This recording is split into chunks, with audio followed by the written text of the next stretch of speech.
चलो तो फिर से करो। चालू चालू कर दिया हैं? क्या सूक्ष्म शरीर जमीन पर चलता है या नहीं?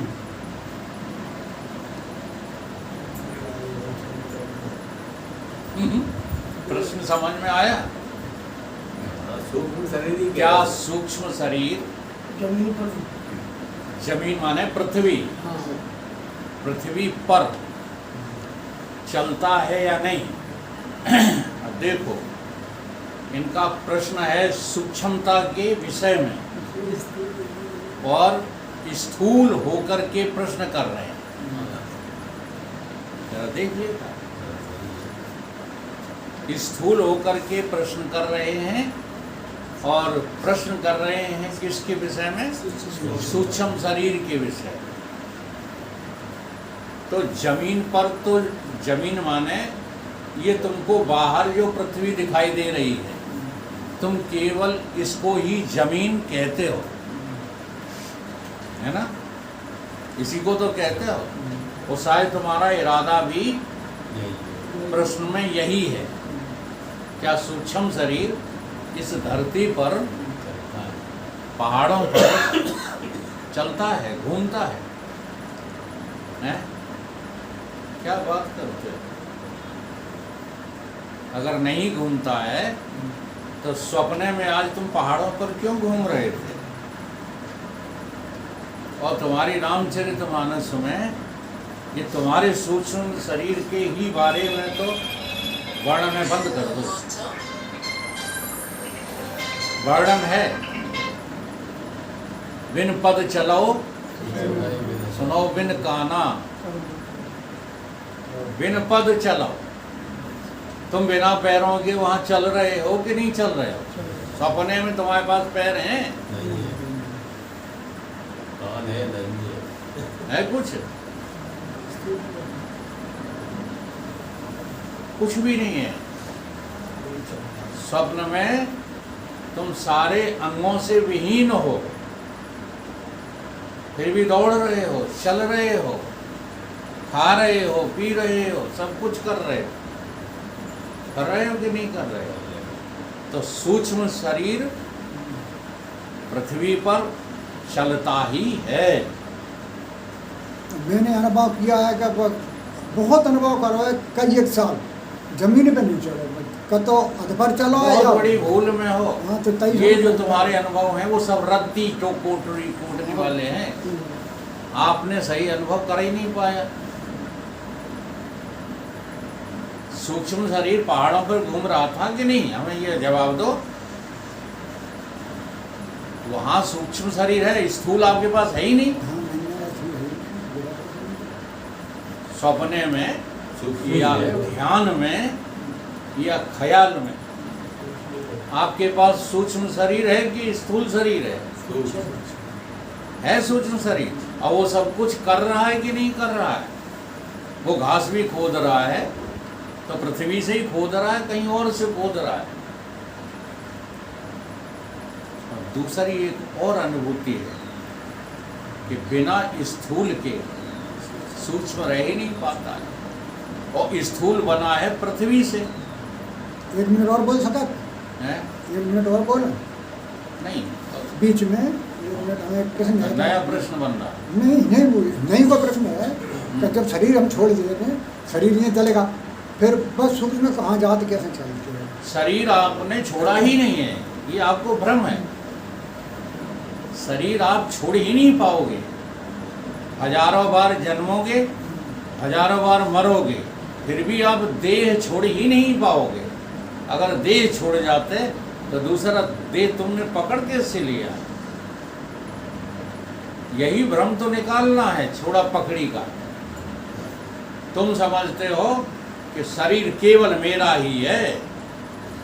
हाँ, सांप के पास, हाथी के पास, इनके पास शरीर है ही नहीं। ये तुमने झूठा ख्याल बना रखा है। दुनिया के जितने भी शरीर हैं, सारे शरीर इन्हीं 5 तत्वों की पंचीकृत गठरी है, इसके अलावा और कुछ है ही नहीं। इसलिए तुम 1 मिनट को भी शरीर नहीं छोड़, 1 सेकंड को भी नहीं छोड़ते शरीर।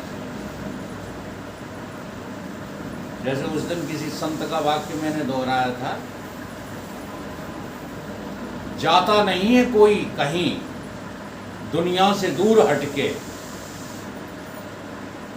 जाता नहीं है कोई इस दुनिया से, इस देह से दूर हटके, मिलते हैं सब यहीं पर, चेहरे बदल कपड़े बदल बदल के, तस्वीरें बदल बदल के। कब छोड़ा तुमने शरीर? अगर शरीर तुमने छोड़ दिया होता तो ख्यालों में, सपने में तुम्हारे पास शरीर होता ही नहीं। सपने में और ख्यालों में जो शरीर है वो यही शरीर तो है, कोई दूसरा थोड़ी है। लेकिन इस बात को हम अनुभूति में लेना ही नहीं चाहते, इसलिए इस शरीर को तो हम समझते हैं सच्चा, और जो सपने में शरीर मिला था वो कैसा था? झूठा। यही बात तो है। जबकि हकीकत क्या है कि ये भी झूठा है वो भी और वो भी झूठा है। अष्टावक्र जी का जवाब, ना ये सत्य है न वो सत्य है, ये दोनों शरीर ही भास मात्र हैं। शरीर नाम की कोई चीज दुनिया में है ही नहीं। पृथ्वी, आकाश, जल, वायु, तत्व नाम की चीजें ये कोई दुनिया में है ही नहीं। परंतु उस अनुभूति को हम अनुभूति बनाना ही नहीं चाहते। हम अपनी वासना के अनुसार, अपनी वासना के अनुसार ध्यान करना चाहते हैं, और हमें लगता है कि हम तो जो है ध्यान में उड़ रहे थे। अच्छा, तुम उड़ रहे थे ध्यान में, तो वहाँ पर क्या 5 तत्व नहीं थे जहाँ तुम उड़ रहे थे? हनुमान जी की तरह हैं? जैसे हनुमान जी सागर पार करने के लिए वायुयान बन गए, तो वहाँ 5 तत्व नहीं है। इनको तो मैं शरीर के हो रहा है। अरे मैं शरीर के कहो या बिना शरीर के कहो, उड़ गए कि नहीं उड़े गए? और सपने में तुम हनुमान की तरह तो उड़ रहे हो, और कैसे उड़ रहे हो? ये ख्याली घोड़े हैं दुनिया। कौन सी? ख्यालों से ही उड़ रहे हो काफी, वैसा तो नहीं, बोलो नहीं भी। स्थूल शरीर, सूक्ष्म शरीर, ये दोनों कैसे हैं? ख्याली घोड़े हैं, और इनको दौड़ाने में ये सारा जो है जीव, सारे जगत के जितने जीव हैं सब इसी में लगे हुए, इसी में छोटे बड़े, ऊंच नीच, अच्छे बुरे बने रहते हो। इसलिए सीधा सीधा अनुभव प्राप्त करो कि जब तक तुम सूक्ष्म शरीर हो तब तक स्थूल शरीर हो ही। तब तक बिना जमीन के तुम चल नहीं पाओगे, बिना आकाश के तुम रह नहीं पाओगे, बिना जल के तुम्हारा गुजारा नहीं होगा। इसीलिए हम लोग क्या देते हैं? जल तर्पण करते हैं, श्राद्ध करते हैं, इसी भावना से करते हैं। अगर तुम्हारा शरीर ही नहीं है, तुम मुक्त हो गए हो, तो अब बोलो तुम्हें तर्पण की क्या जरूरत है? किसी आत्मा को तर्पण की जरूरत नहीं है, न श्राद्ध की जरूरत है। चूंकि हमारे भाव है ना ये, इसलिए हम अपने भावों से श्राद्ध करते हैं। अपने भावों से कितने दिन? 14 दिन अनागत के दिनों में हम तर्पण करते हैं। एक बार की घटना, और ये शायद भटिंडा में चर्चा हुई। भटिंडा में चर्चा हुई, एक व्यक्ति हमसे पूछने लगे, काफ़ी अच्छे सत्संगी थे, कि इसमें से हम ध्यान में निकल जाते हैं, इस शरीर को छोड़ करके हम निकल जाते हैं और दुनिया में सैर करके आते हैं और फिर आ जाते हैं। हमें ध्यान शक्ति इतनी बढ़ गई। तो हमारे मुंह से निकल गया, ये 2 कौड़ी का काम है। तो उन्हें बड़ा बुरा लगा। हमने बुरा क्यों मानते हो, महाराज जी का प्रवचन चल रहा है, चलो पूछ लो चल कर। तो रात को महाराज जी के सामने ये प्रश्न उन्होंने रखा जाता, और यही कहा जो मुझसे कहा था, यही उन्होंने कहा कि मैं इस शरीर से निकल जाता।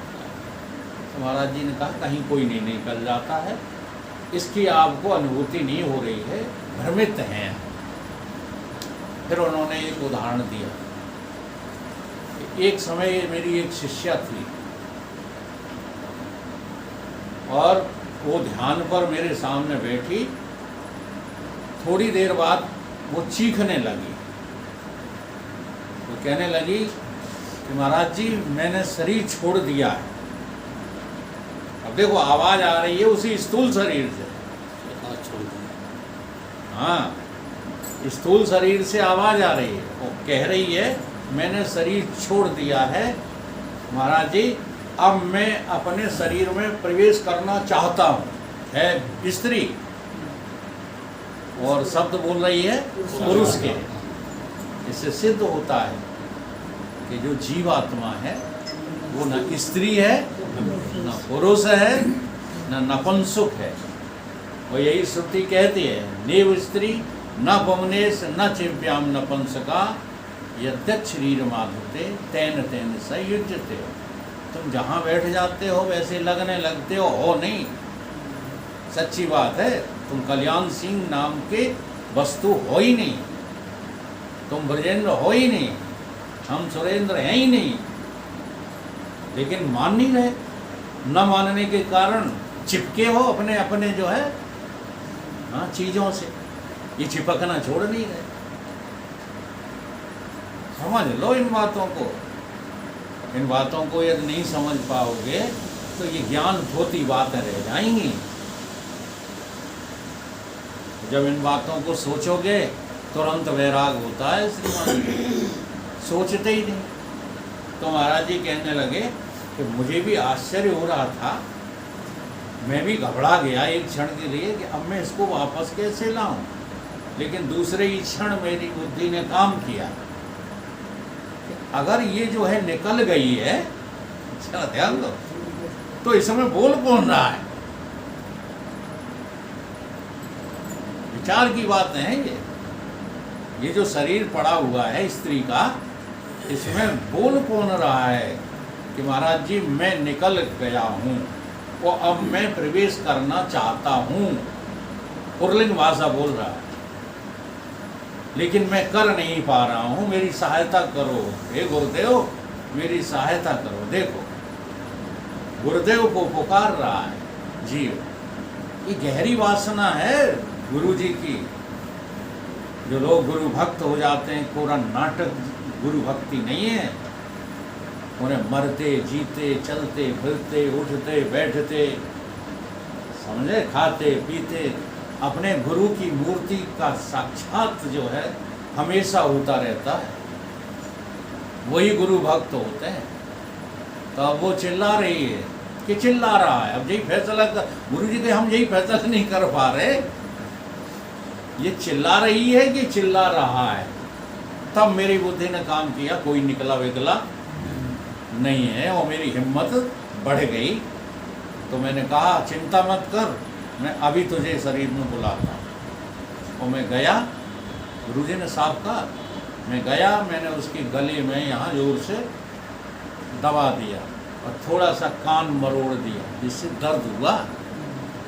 दर्द हुआ तो लौट के आ गई, मेरी जाई आ गई, कहूँ गई है देख, बता। आया कहे सो बाबरा, गया कहे सो कूड़, आया गया कुछ नहीं, ज्यों कहते हो। हमको ये भ्रांति रहती है कि हम बिना पृथ्वी के उड़ रहे हैं। ये भ्रांति रहती है कि हम में आकाश वगैरह कुछ नहीं है। ये सब भ्रांति के अधीन है।